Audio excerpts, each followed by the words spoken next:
కుప్పంలో నారా భువనేశ్వరి మూడో రోజు పర్యటన కొనసాగుతోంది. ప్రజల నుంచి ఆమె వినతులు స్వీకరించారు. ప్రజలిచ్చిన ప్రతి విజ్ఞప్తిని సంబంధిత అధికారులకు తెలియజేసి సమస్య పరిష్కారానికి కృషి చేయాలని భువనేశ్వరి తెలిపారు. శివపురం వద్ద వారి సొంత ఇంటిని పరిశీలించారు. పట్టు పరిశ్రమ పంట పొలాలను పరిశీలించారు. పట్టుపురుగుల లాభ నష్టాల గురించి అడిగి తెలుసుకున్నారు.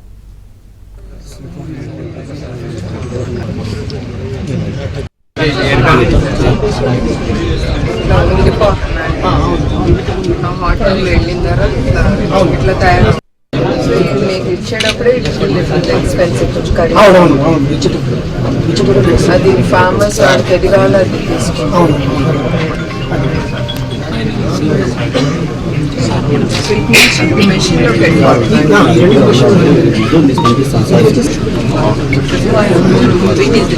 సంబంధిత అధికారులకు తెలియజేసి సమస్య పరిష్కారానికి కృషి చేయాలని భువనేశ్వరి తెలిపారు. శివపురం వద్ద వారి సొంత ఇంటిని పరిశీలించారు. పట్టు పరిశ్రమ పంట పొలాలను పరిశీలించారు. పట్టుపురుగుల లాభ నష్టాల గురించి అడిగి తెలుసుకున్నారు.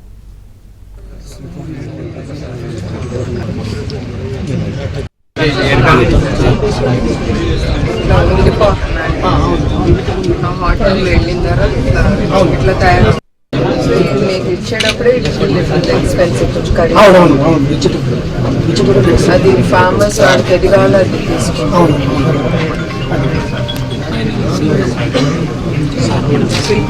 మెషిన్లో